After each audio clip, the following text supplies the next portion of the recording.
wired this Decwriter 3. Overall, pretty good.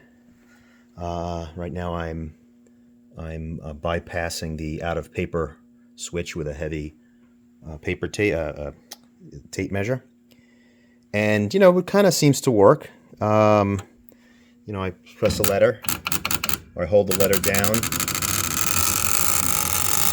Seems to work. I can return the carriage. I could line feed. I can go to local or online. I haven't tested online now. Local. But the self-test is what's concerning me.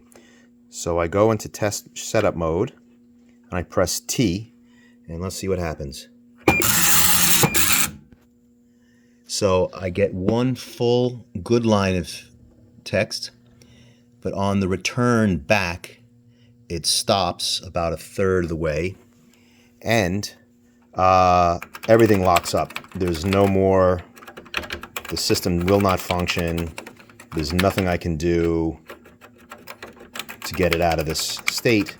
Nothing at all. I need to completely restart it at the bottom here. And once I restart it, again, it seems okay.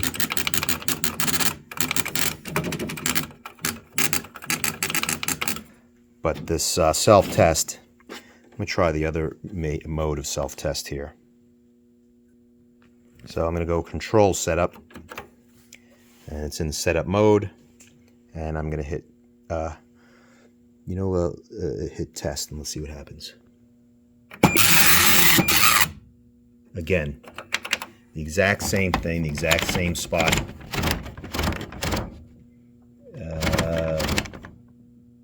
Looks like it gets to about a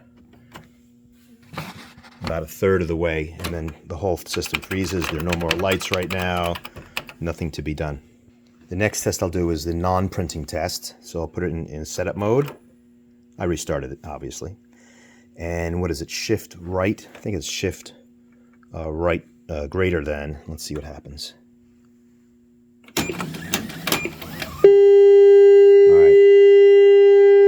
Clearly a problem. Oops. It says paper out, flashing, but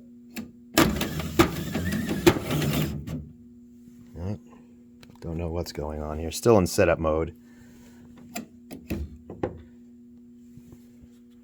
Okay, is it operating? Yeah, it seems to be. Let's do that again. Put it in setup mode. Oh, it seems to be in setup mode. So let's do shift greater than again. Yep.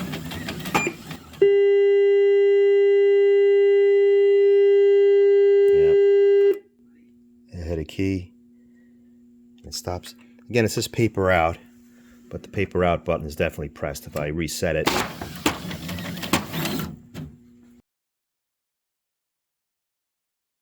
All right, so I think I have solved the problem. I'm pretty sure of it at this point.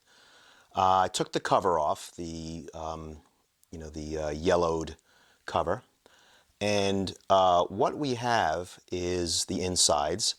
And what I noticed when I was working on this is, there are these two rails that the head moves on, and even when it's not plugged in, you could move the head back and forth.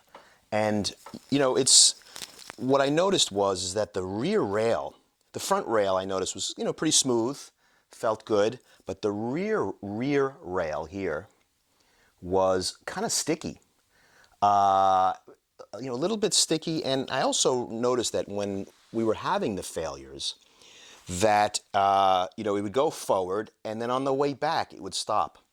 And I read in the troubleshooting manual something about a very strong beep as part of the carriage movement might mean an obstruction of the carriage. So I got to thinking, maybe this rear rail here just needs to be cleaned up. And so what I did was I got a little bit of this QD electronic cleaner. I figured because it doesn't leave, not supposed to leave any residue, and a little bit of very, very fine oil, machinist oil, very, very fine stuff. and I cleaned, put just a wee bit of the electronic cleaner on a towel and cleaned them up. And it's, you know, I ran it back and forth a few times. So let me show you what I did here. I'll turn it back on. Okay, let's just do a little zoom out. And we've got to, of course, we've got to hold this interlock button down. I'm going to probably install a switch to defeat that with a toggle. And so what we'll do is we'll go into setup mode, control setup. And hopefully, I don't know if this is coming out, but this is blinking.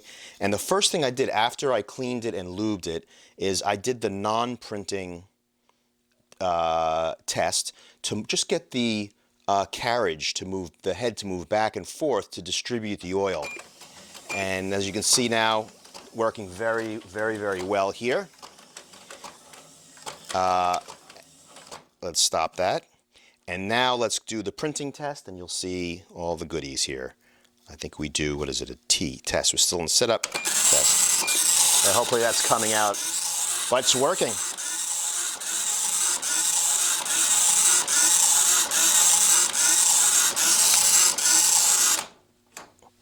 All right, and so hopefully that came out on the video. There's a new camera for me. I'm not sure how it's looking. Let's see here. Let's zoom in. Yeah, that's good.